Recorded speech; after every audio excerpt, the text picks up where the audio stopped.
Queridos, quem recebeu porventura o post da mensagem, sabe que o tema da mensagem é o sentido da vida, a mais alta expressão do Evangelho. Embora já tenhamos falado sobre o sentido da vida aqui em diversas mensagens, sempre estamos falando acerca do propósito da nossa existência, mas hoje nós queremos falar de um modo mais particular, mais específico. Quero chamar a sua atenção para essa mensagem em razão da sua importância. Isso porque todos nós um dia viemos ao mundo e, ao sermos inseridos não somente no meio social, mas também no meio religioso, acabamos que durante o nosso crescimento, muitas coisas nos falaram acerca do sentido da nossa existência. Quem aqui nunca se perguntou para que eu existo, né? Para que eu vim ao mundo? E ocorre que, se de fato e de verdade há um propósito específico para a sua existência, porque Deus te trouxe ao mundo, se esse propósito existe, imagine só se nós não conseguirmos alcançar, ou experimentar, ou atingir este alvo para o qual nós fomos criados. Então a primeira coisa que precisamos fazer é discernir, à luz da revelação de Deus nas Escrituras, qual é o propósito da nossa existência. Eu sei que aqui nessa vida passageira, enquanto homens terrenos, né, nós podemos fazer muitas coisas. Você às vezes pode pensar, não, eu nasci para ser um médico. Muito bom, você pode ser um excelente médico. Ou nasceu para ser um professor, nasceu para ser um mecânico, né? Cada um tem um dom, tem um talento, tem uma vocação. Cada uma dessas vocações são extremamente importantes.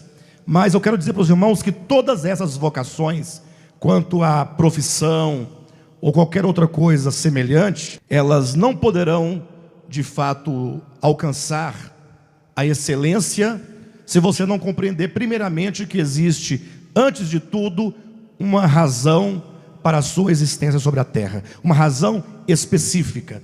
Ou seja, todos os homens criados por Deus, eles vêm ao mundo porque Deus tem um supremo propósito nas suas vidas. Ou seja, é preciso que nós conheçamos qual é a razão da nossa vida, para que a nossa vida ganhe sentido, para que ela ganhe significado. Vocês já ouviram falar de pessoas que falam assim, puxa, eu não sei, mas está faltando algo dentro de mim? Inclusive os cristãos também muitas vezes falam assim, olha, Jesus tem um plano na sua vida, Ele quer preencher esse vazio que está dentro de você.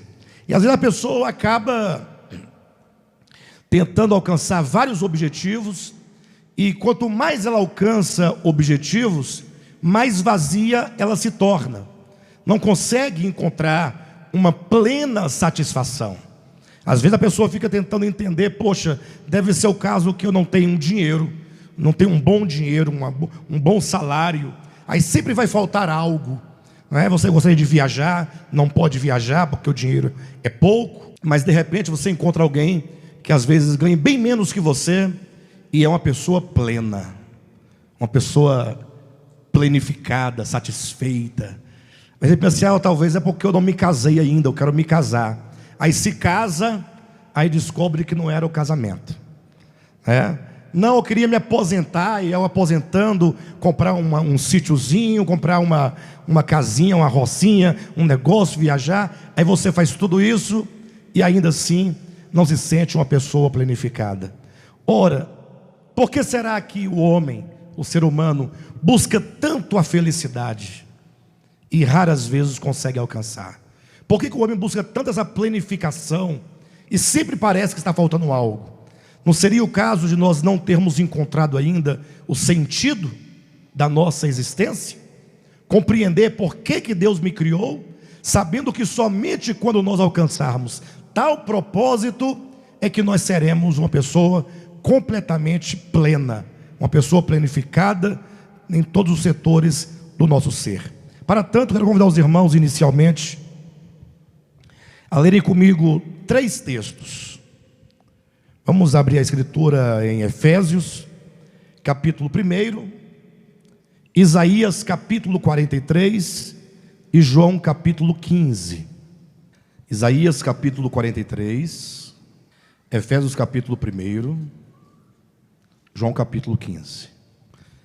3 textos iniciais para nós pensarmos acerca do sentido da nossa vida. Isaías 43, 7 diz assim: a todos os que são chamados pelo meu nome, e os que criei para minha glória, e que formei e fiz.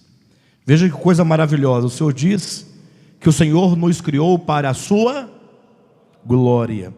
Diga para a pessoa que está do seu lado: Deus te criou para a sua glória. Efésios capítulo 1, versículo 11. Capítulo 1, versículos 11 e 12 diz assim: nele, digo, no qual fomos também feitos herança, predestinados segundo o propósito daquele que faz todas as coisas conforme o conselho da sua vontade, a fim de sermos para louvor da sua glória, nós os que de antemão esperamos em Cristo. Novamente temos aqui a confirmação do que diz o profeta Isaías. Isaías diz que nós fomos criados para a glória de Deus, ou seja, o homem foi criado para a glória de Deus. Agora em Efésios capítulo 1, Paulo diz que nós que fomos feitos heranças do Senhor, nós que fomos predestinados segundo o seu propósito, ou o propósito daquele que faz todas as coisas conforme o conselho da sua vontade, nós fomos então predestinados a fim de sermos para louvor da sua glória. Então essa é a resposta inicial, é o primeiro ponto. Eu sei que não explica muita coisa neste momento, mas até o final da mensagem vocês vão compreender o significado disso. Mas de antemão coloque no seu coração: Deus me criou para a sua glória. Ou seja, somente quando Deus for glorificado por intermédio da sua vida, é que a sua vida ganhará sentido, porque Ele te criou para a glória dEle. Ele te criou para que Ele fosse glorificado por teu intermédio, por meu intermédio. Então é importante que todos os homens saibam que Deus criou o homem para a glória dele. Por isso que no Evangelho de João capítulo 15, podem abrir também nesse terceiro texto, diz assim: nisto, e aqui vem agora o começo do desdobramento do que nós estamos dizendo. Se você já sabe que Deus te criou para a glória dele, você tem que entender qual é o significado desta glória. Porque os crentes, inclusive, isso é uma coisa de certo modo positiva, mas eles entendem que devem ficar nos cultos dando glória a Deus, né? Aí fica glória a Deus, achando que Deus é glorificado na medida em que nós abrimos a boca para dizer glória a Deus. Tudo bem que nós podemos dizer glória a Deus, podemos fazê-lo de coração, podemos fazê-lo no sentido de dizer que Deus é glorioso, que Deus é majestoso. Isso é lícito e normal. Ocorre que nós não podemos pensar que Deus é glorificado somente ou quando nós falamos que glória a Deus. Nós temos que entender como Deus pode ser glorificado por meu intermédio. E aqui no capítulo 15, versículo 8 de João, nós temos o começo da resposta. Diz assim: nisto é glorificado meu Pai. Veja que o versículo 8 diz: nisto é glorificado. Ou seja, ele vai dizer para você agora em que consiste nós glorificarmos a Deus. Quem aqui deseja glorificar a Deus? Saiba, se você glorificar a Deus, você terá encontrado o sentido da sua existência.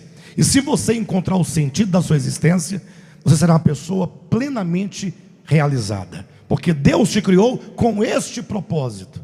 Então veja que é dito: nisto é glorificado meu Pai, em que deis muito fruto, e assim vos tornareis meus discípulos.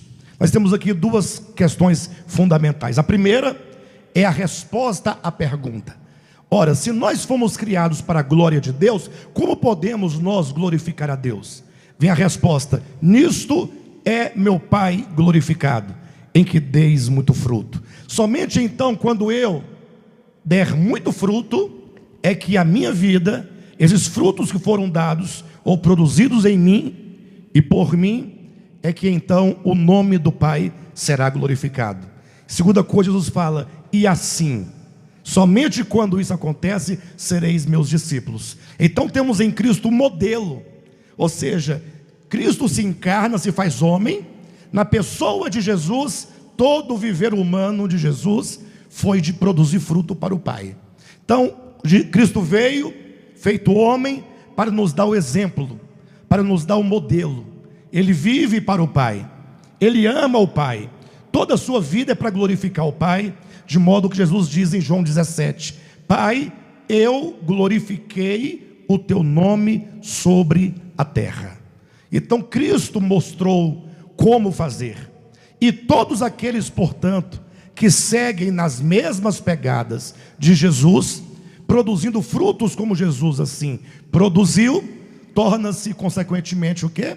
Discípulos de Jesus. Ou seja, o Pai é glorificado quando damos frutos, e nos tornamos discípulos de Jesus quando damos frutos. E quando nós não produzimos o fruto, portanto, nem o nome do Pai é glorificado, nem podemos dizer que somos discípulos de Jesus. Vocês estão claros de que o dar fruto é o que vai glorificar o nome do nosso Pai? Quem está claro disso? Estão claros de que somente dando fruto nos tornaremos discípulos de Cristo? Agora, a grande questão é que não poucas vezes, sabendo ou por ignorância, nós não atentamos para essa nossa importância ou para a razão da nossa existência. Ignoramos totalmente. Talvez porque nunca nos falaram, nunca nos ensinaram. Talvez porque quando você recebeu a Cristo disseram que Deus tinha um plano especial na sua vida, e você entendeu posteriormente que o plano especial era que você aceitasse Jesus, que você se batizasse e entrasse para uma igreja, uma congregação, para cantar no coral, tocar na banda, cantar uma música solo, levar uma oferta e congregar. Somente isso e mais nada. E por essa razão, passamos muito tempo errando o alvo. Ou seja, passamos muito tempo fazendo muitas coisas, mas talvez sem dar o fruto necessário. Há uma parábola lá no livro dos Juízes, salvo engano, no Juízes capítulo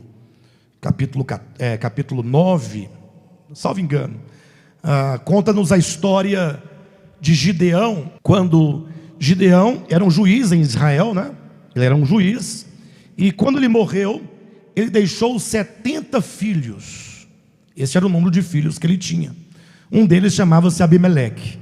Diz a história que quando Gideão morreu, Gideão é quem liderava o povo de Israel naquela ocasião, e então com a sua morte o povo ficou sem um governo, ficou sem uma liderança, ficou sem um chefe, ficou sem um rei, digamos assim. Daí então esse tal de Abimeleque chamou o povo todo de Siquém e falou assim: olha pessoal, o que vocês querem que aconteça? Que 70 homens dominem sobre vocês, que seriam 70 filhos de Gideão, ou apenas um homem domine sobre vocês? Lógico, ele era filho de Gideão. Com isso ele queria o quê? Ele queria que todos o elegessem para dominar sobre o povo. E foi isso que aconteceu. O povo se levantou, disse: não, vamos ungir você agora, vamos separar você agora para ser o nosso rei. Quando ele foi ungido, o que ele fez? Sabendo que ia dar um problema sério na casa do seu pai, foi à casa do seu pai e matou a todos os seus irmãos. Matou os filhos de Gideão, todos, ficando salvo apenas um que conseguiu escapar, fugindo, que era chamado Jotão.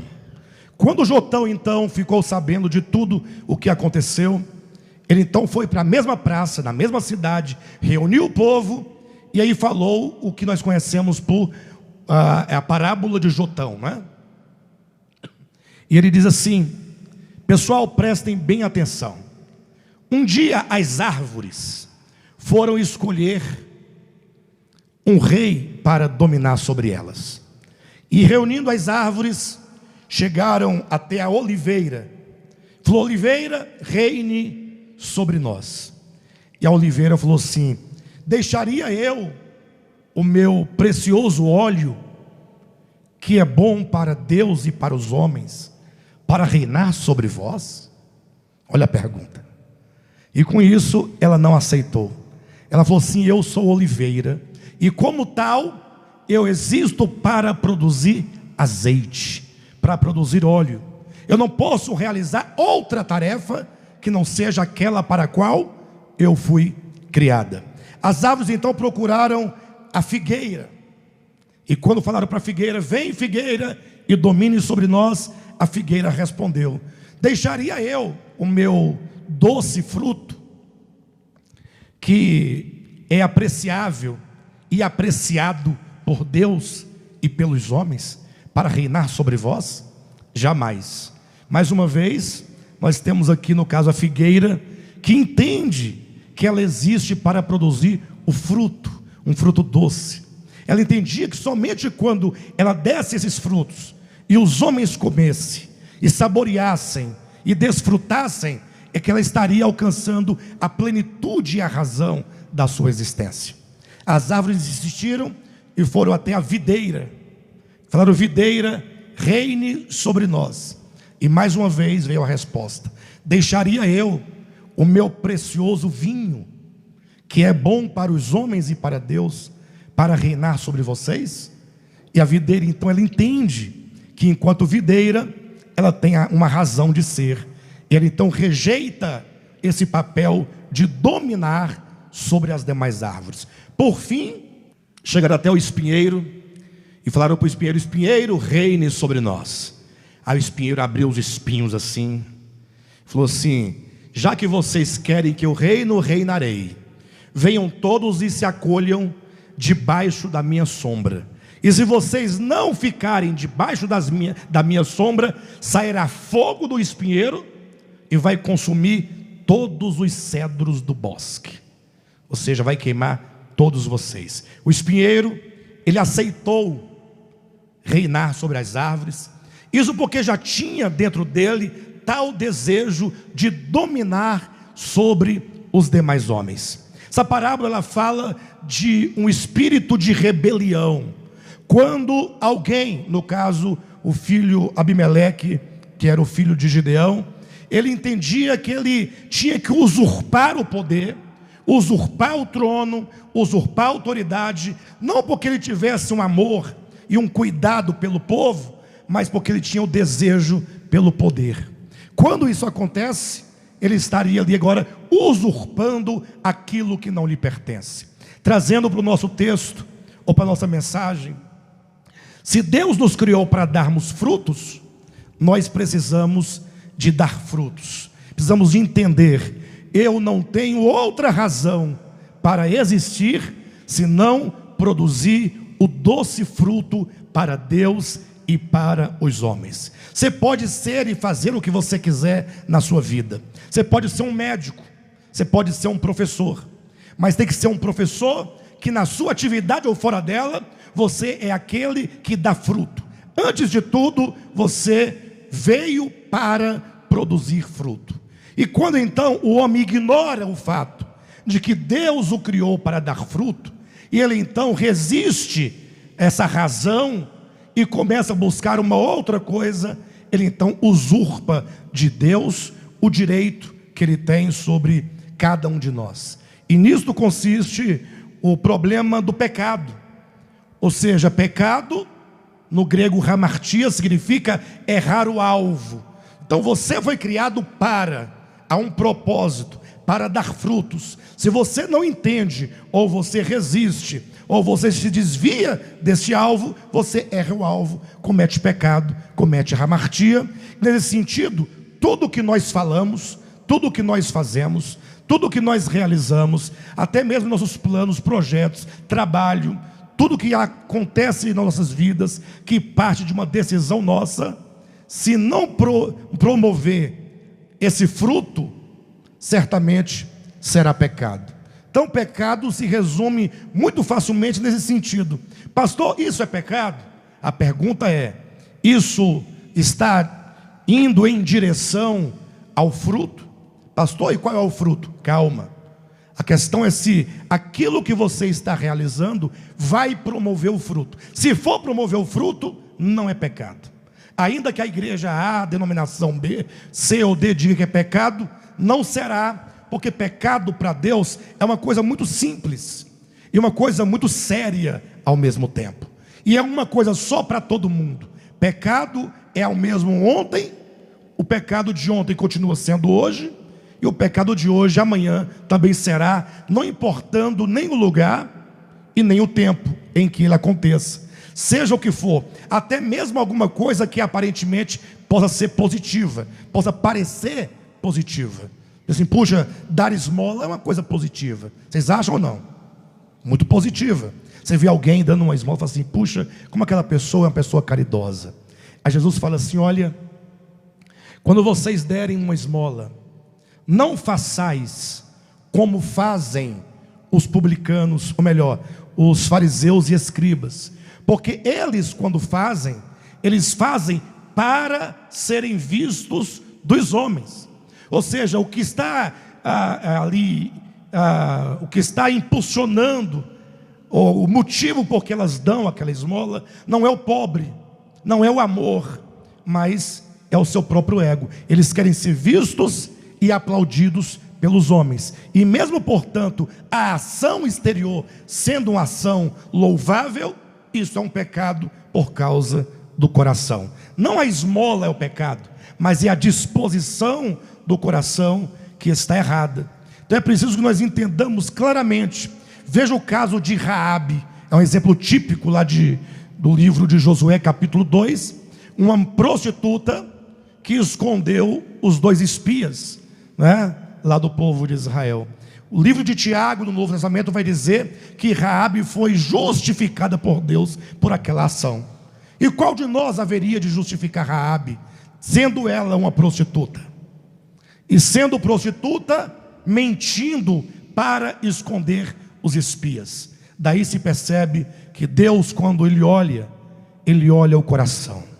Tudo o que você fala, o modo como você procede, como você trata alguém, Deus sempre vai buscar os segredos do coração, o que está por detrás. Razão porque em Hebreus capítulo 4, versículo 12 e 13, diz que a palavra de Deus é viva e eficaz, e ela é mais penetrante que qualquer espada de 2 gumes, e penetra.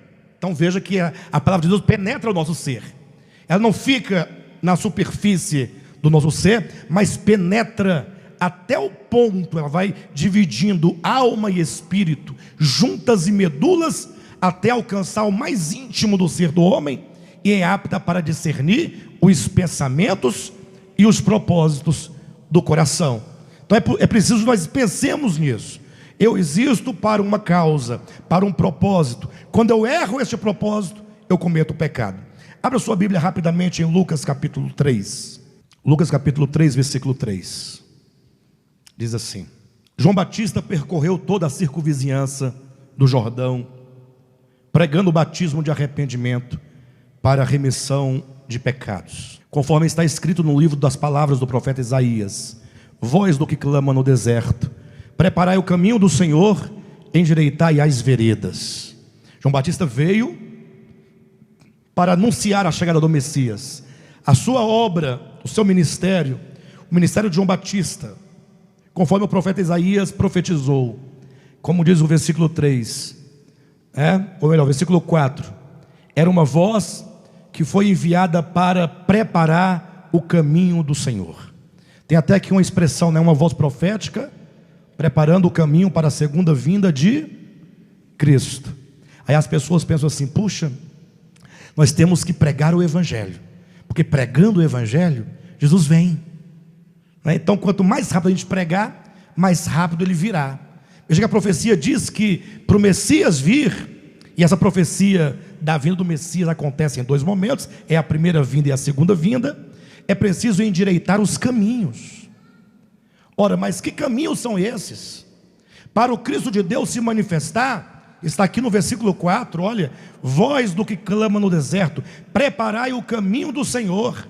O Senhor precisa de um caminho, e Ele diz: endireitai as suas veredas. Esses caminhos e essas veredas, onde elas se encontram?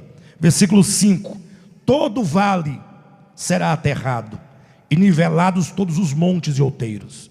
Os caminhos tortuosos serão retificados, e os escabrosos aplanados.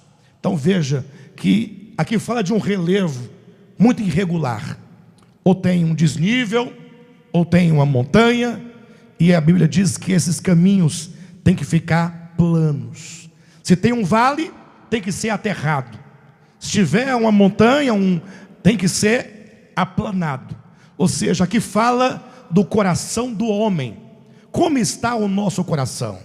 Será que ele está aplanado? Será que estamos nós preparando no coração um caminho para a manifestação do Senhor? Ele já habita em nós, ele já está em você, já está em mim. Mas para que ele se manifeste, é preciso que este caminho ele seja preparado. Versículo 6: e toda carne verá a salvação de Deus. Versículo 7: dizia ele, pois, as multidões que saíam para serem batizadas. É assim que se lê o texto. Os versículos 3 e 4 e 5 diz: veio João Batista como uma voz para pregar no deserto, para pregar aos homens, dizendo o seguinte: preparai o caminho do Senhor, preparai no coração uma vereda, para que ele possa chegar, pela qual ele possa caminhar, para que ele possa então se manifestar. O versículo 6 diz: e toda carne verá a salvação de Deus. Ou seja, só verá a salvação de Deus se esses caminhos forem aplanados. Então até aqui nós temos o quê? O ministério de João Batista, que era uma voz de pregação para que os corações fossem corrigidos. Por isso que no versículo 7 diz: dizia ele, pois. Agora vem a aplicação do ministério. Dizia ele, pois, as multidões que saíam para serem batizadas: raça de víboras, quem vos induziu a fugir da ira vindoura? Produzi, pois, frutos dignos de arrependimento. Então ele diz: é preciso que nós produzamos frutos. Frutos que sejam dignos de quê? O que é um fruto digno de arrependimento? Simples, gente. O que é? Ajuda aí, eu estou rouco, tenho que dividir com vocês. Mudança de atitude? Tá certo, mas não vai ganhar um bombom, porque não é exatamente desse modo. O que é frutos dignos de arrependimento? Amar o próximo, amar um ao outro. Pensa na frase: frutos dignos de arrependimento. O que é digno de arrependimento? É um fruto que justifica o seu arrependimento, que revela o seu arrependimento. Ele quer dizer, não basta você dizer: ah, Senhor, estou profundamente arrependido. Ah, Senhor, olha o quanto eu não vou fazer mais isso. Senhor, eu quero uma nova vida. Ele diz, não basta que você diga com os lábios que está arrependido, mas é preciso que você tenha o fruto do arrependimento. Ou seja, se há um arrependimento genuíno, esse arrependimento há de produzir frutos dignos do seu arrependimento. É um arrependimento que gera fruto, e um fruto que mostra que houve de fato um arrependimento. Tanto é verdade que continua dizendo: produzir, pois, frutos dignos de arrependimento, e não comeceis a dizer entre vós mesmos: temos por pai a Abraão. Ou seja, vocês ficam dizendo: está tudo certo, porque nós somos filhos de Abraão, nós somos filhos de Isaac, somos filhos de Jacó, nós somos filhos da promessa, nós temos a Torá, nós temos os profetas, nós temos Moisés, olha, nós temos as alianças, nós temos o templo, temos o sábado, nós temos as festas. Ou seja, eles podiam abrir a boca e ficarem ali, como diz, se gloriando de muitas coisas, mas não tinham o essencial, os frutos. Faltava-lhes o fruto. Ou seja, de nada valia para aquele povo ter tudo, De nada valia ser filho de Abraão ou de quem quer que seja, se tudo aquilo era apenas palavras. Faltava-lhes o fruto digno de arrependimento. Versículo 8, continuando: porque eu vos afirmo que destas pedras Deus pode suscitar filhos a Abraão. E também já está posto o machado à raiz das árvores. Toda árvore, pois, que não produz bom fruto, é cortada e lançada ao fogo. Então, preste atenção, as multidões o interrogavam, dizendo: que havemos, pois, de fazer?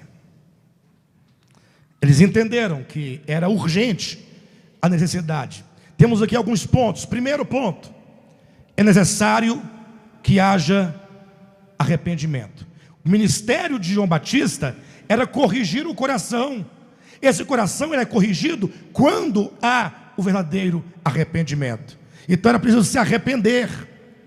E segundo, não podemos ficar justificando, dizendo que não, mas eu sou batizado há 10 anos, há 30 anos, há 40 anos. Não, eu sou membro da Assembleia de Deus, Ministério de Madureira. Não resolve.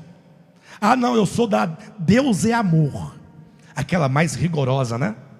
A mulher não depila as axilas, não faz o bigode, é pecado.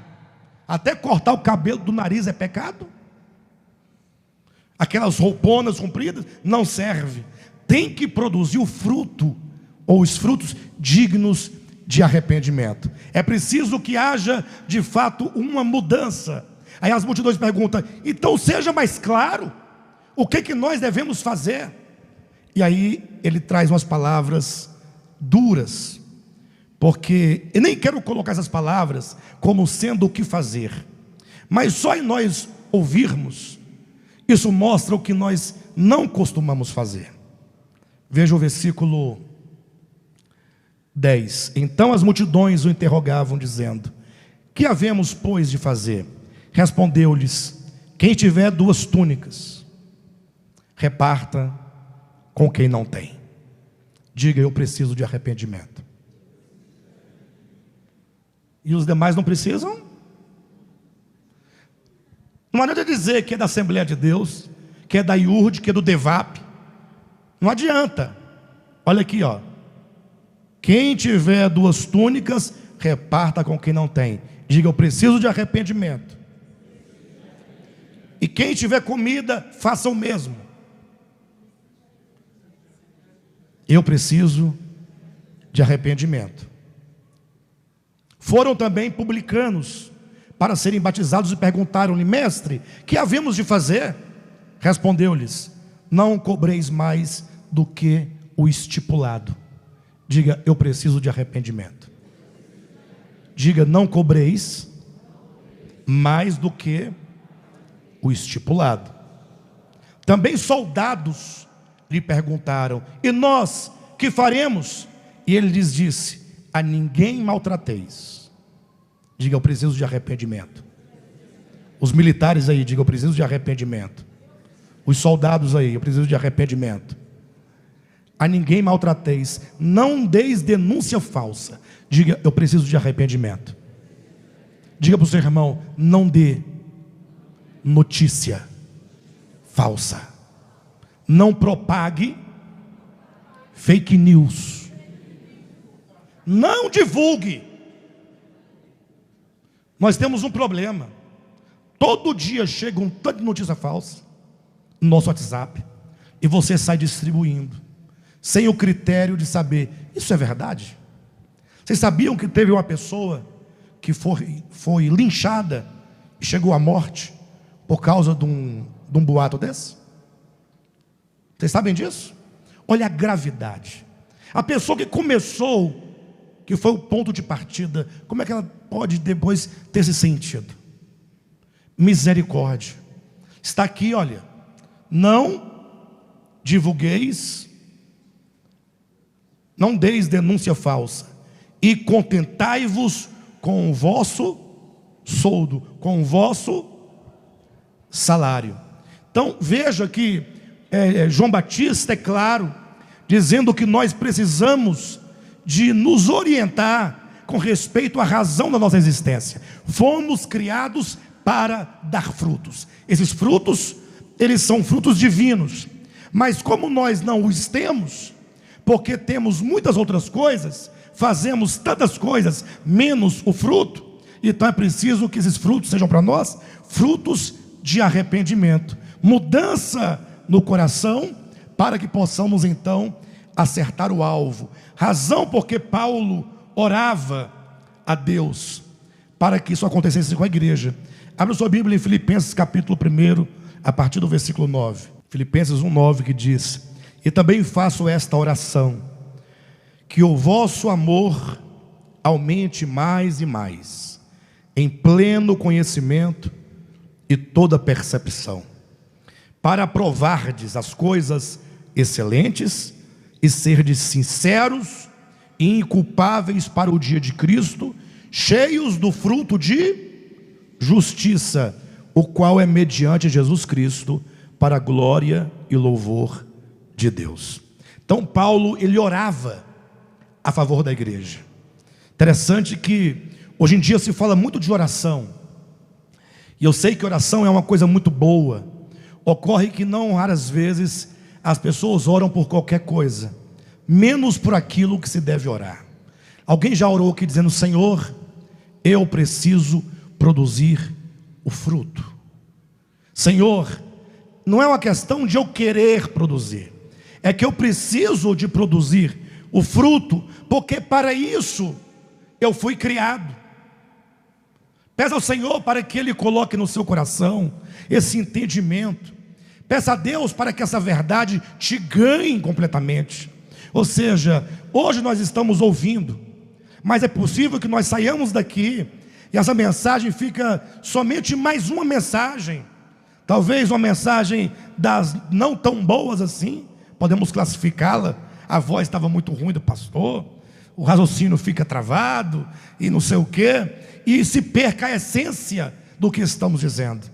Temos que sair e falar: Senhor, eu preciso de ser convencido no meu interior sobre a razão da minha existência. Eu preciso de ter firmado como uma verdade fundamental no meu ser, uma verdade enraizada na minha alma, de tal modo que todo o meu viver seja conduzido e controlado por essa verdade. Eu nasci para produzir o fruto para Deus. E esse fruto é o que Paulo vai dizer em Gálatas capítulo 5, a partir do versículo 19. E o fruto do Espírito é. Quem já passou aqui do lado percebeu que tem uma árvore desenhada, né? E aqui tem o fruto do Espírito. Lá na Bíblia não diz os frutos, diz o fruto. Irmãos, e quando nós lemos aquela passagem, misericórdia, o quanto que nós precisamos de buscar a Deus. Lá diz que o fruto do Espírito é amor, paz, alegria, longanimidade. Já imaginaram, irmãos? Você existe para amar. Deus te criou para você amar. Amar a Deus, amar a si mesmo, amar ao próximo, amar a criação de Deus. Porque o amor é a manifestação de Deus. Daí se percebe que muito do que nós fazemos não está na base desse amor. Então nós temos que pedir essa graça: Senhor, eu quero entender que eu tenho uma razão de ser. Então, se nós não amarmos ou não buscarmos nele esse entendimento, essa direção, essa força, essa graça, nós nunca seremos pessoas preenchidas. E nós fazemos exatamente o caminho contrário. Querem ver uma coisa? Quem aqui quer ser feliz? Satisfeito, pleno. Mas qual a nossa ideia? Preciso de adquirir um carro. Sim ou não? Como alguém pode ser feliz sem carro?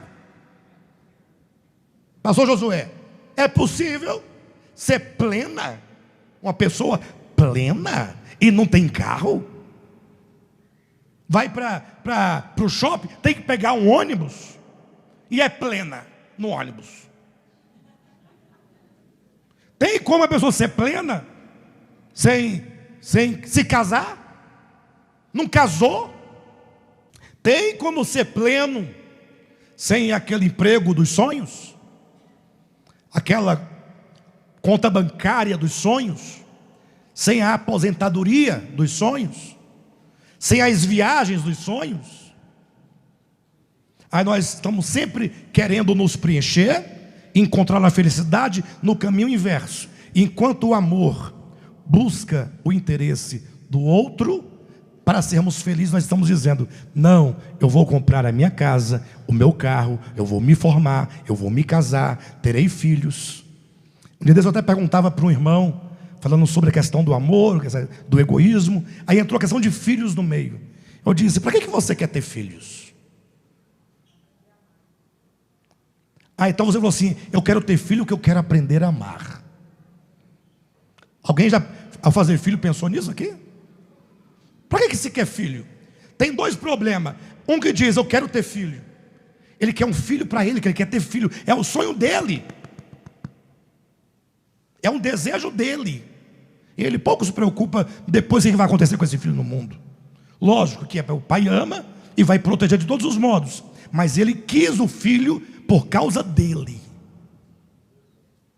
E o outro fala: não, eu não quero filho porque eu não quero filho. Entende que nós sempre estamos pensando em nós? Se eu não quero é por minha causa, se eu quero é por minha causa. Sabe quando foi que Deus deu um filho para Ana? Lá da 1 Samuel, que chorava, ela era estéril, chorava pedindo filho, e Deus não dava o filho. Deus só deu o filho no dia que ela fez a oração correta, endireitou o coração: Senhor, se tu me deres um filho, eu lhe darei o filho a ti, eu devolvo a ti, eu quero um filho para a tua glória, para ti, para o teu louvor. Aí Deus deu a ela um filho. Então, quando falamos do amor, amor é doação, é o outro. Mas nós queremos a satisfação e a planificação da nossa vida querendo para nós. Agora cuidado, não é pecado você ter um carro, em nome de Jesus, nem de você estudar para ter um bom emprego, ter um bom salário. Não é pecado essas coisas. Agora, se todas essas coisas não forem para o benefício do outro, for somente para mim, aí se torna pecado.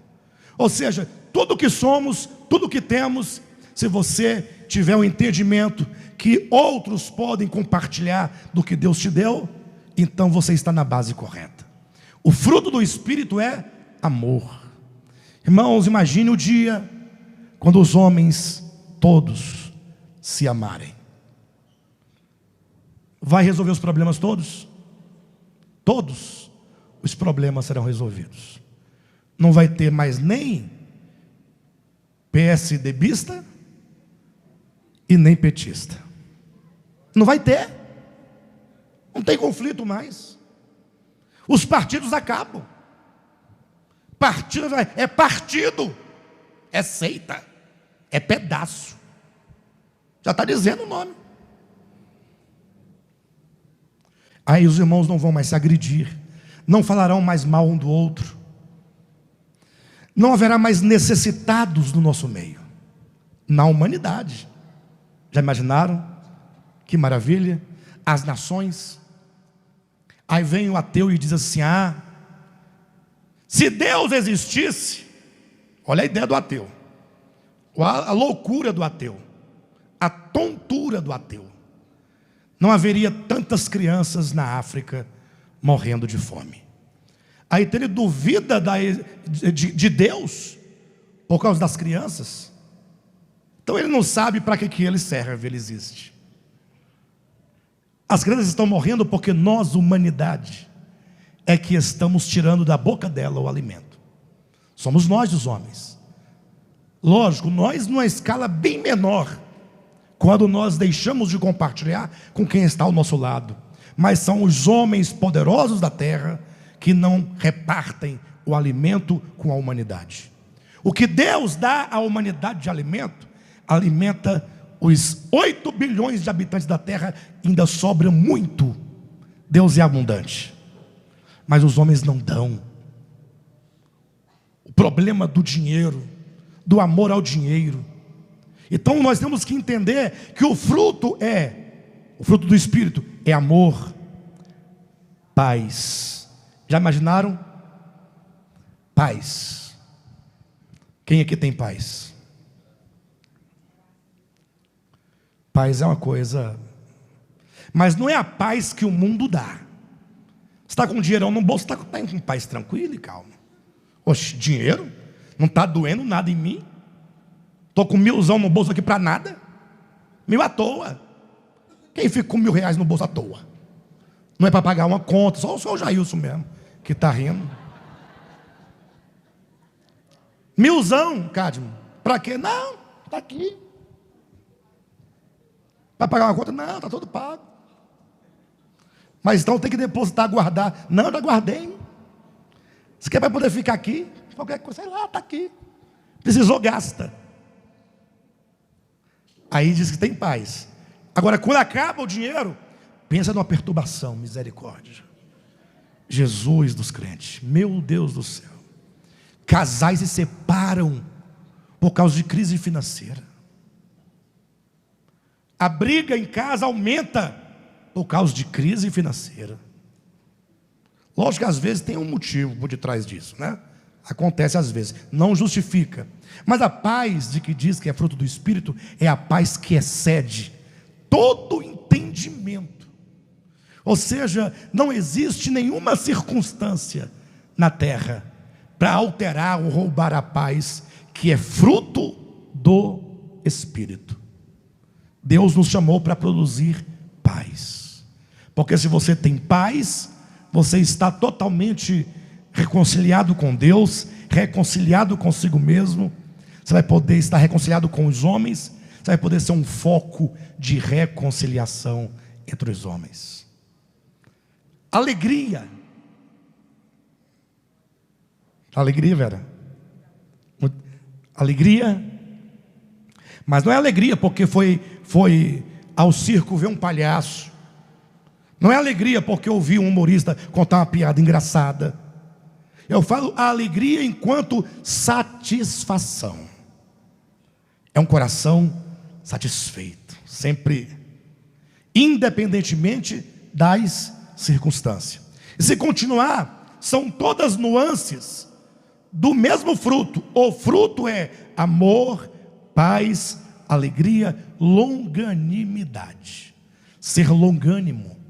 Ser longânimo é ser longo. Mas ser longo não é ser grande, comprido. É que a sua paciência, você espera, você aguarda. O outro erra, você entende. Erra de novo, mas vai resolver. Aí ele erra novamente. Eu tenho esperança em você. Eu não desisto de você. É acreditar sempre. É esperar com paciência. E não perdemos a paciência. Perdemos pessoas por causa de um impulso. Às vezes por causa de um real. Às vezes por causa de um mal entendido.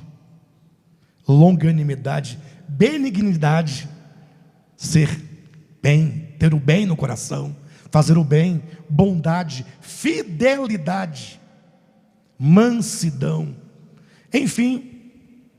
Então o fruto é a ação do Espírito Santo em nós. É o Espírito Santo que quer gerar todas essas características, esses atributos, não somente no nosso coração, mas para que eles fluam do nosso ser para os nossos semelhantes. Por isso que João capítulo 15 fala assim, Jesus falando, eu sou a videira verdadeira. Ele é a videira. Ele vai dizer, e vós sois os ramos. Então você é um ramo que procede da videira. E agora fala da seiva. A seiva que é a vida da videira, que vem desde a raiz e vai para os ramos. Você fala assim, pastor, mas interessante, porque tudo isso é verdadeiro. Eu sei que temos que amar, que ter paz. Eu sei que devemos ser fiéis, longânimos. Mas o quanto isso é difícil, eu diria, não é difícil. Isso é impossível. Impossível. Mas se é impossível, por que Deus tem isso para nós?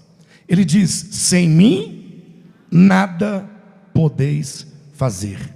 E aí o Senhor nos dá uma receita, se é que assim eu posso chamar. João capítulo 15, estou encerrando. Ele nos dá uma receita. Versículo 1: eu sou a videira verdadeira, meu pai é o agricultor. Todo ramo que estando em mim não der fruto, ele o corta.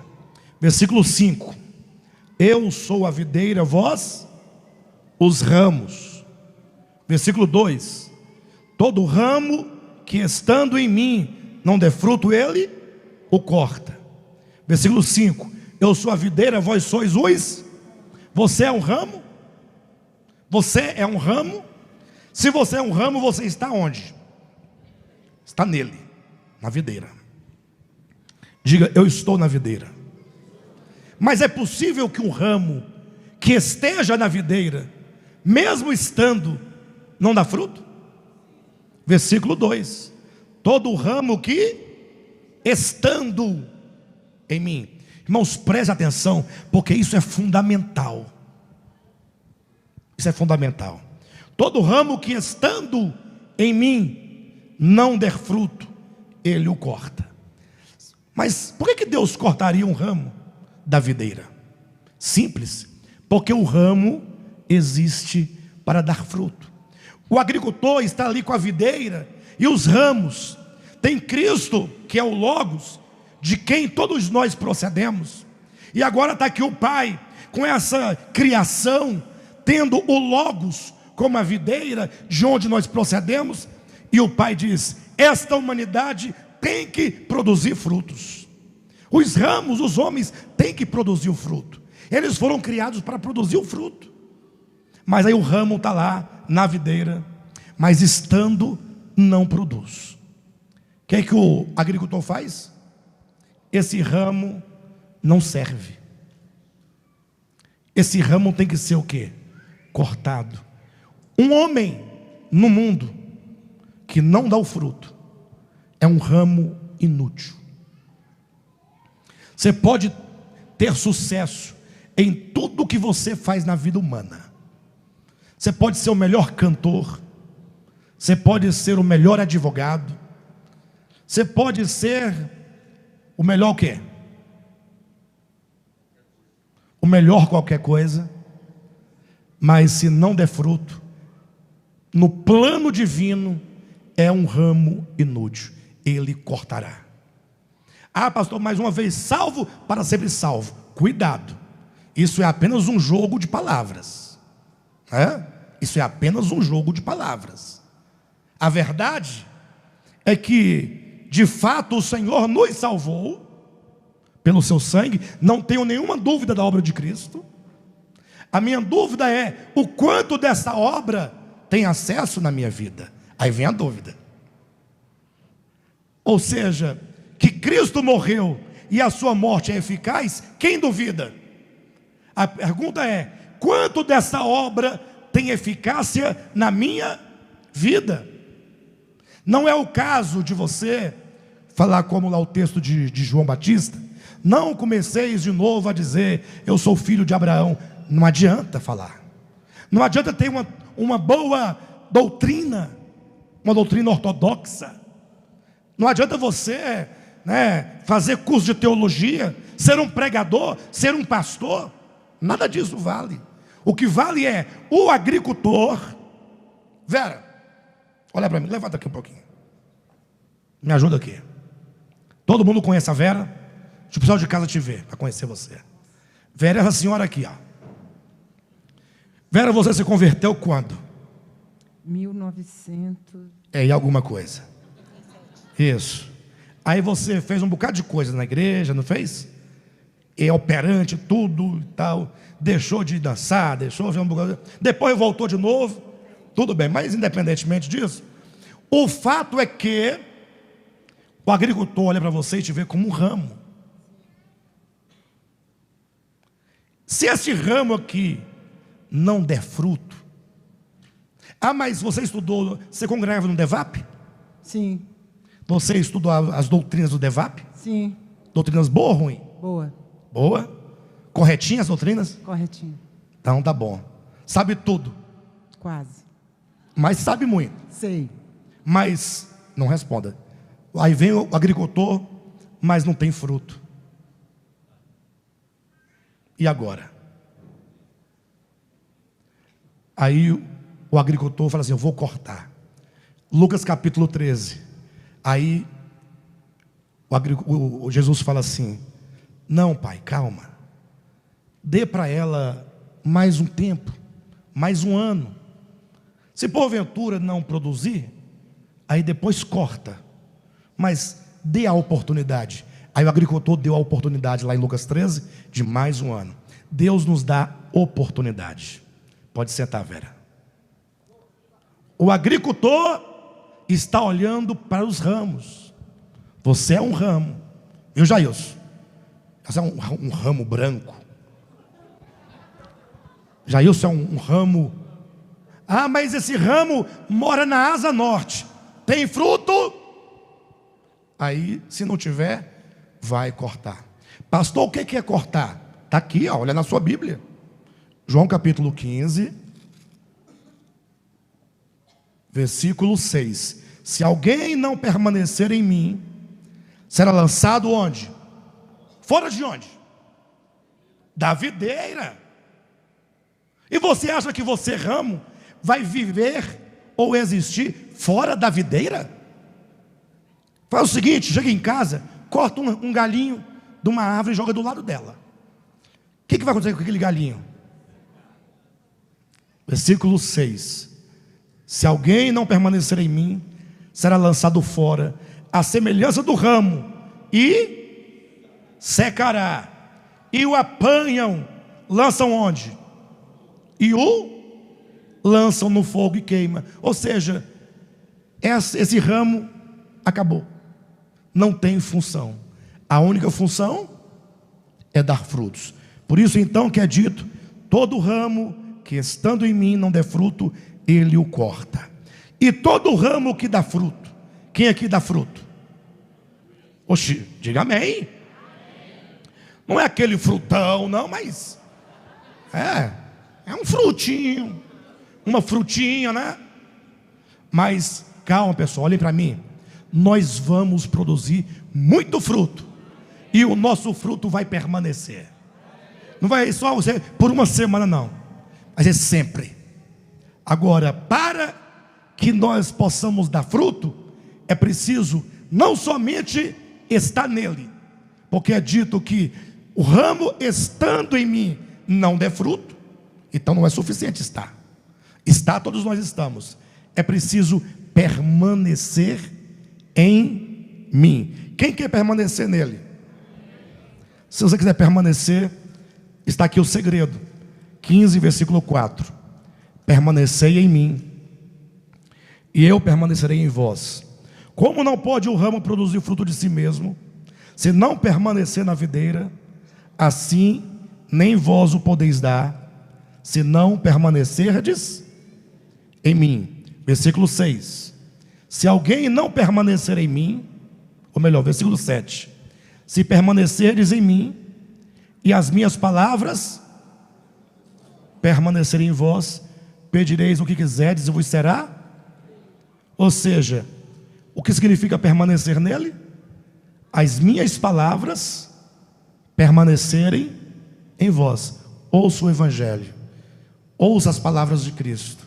Essas palavras têm que entrar. Parece que houve uma mudança de áudio, né? Essas palavras têm que entrar, habitar em nós e fazer morada em nós.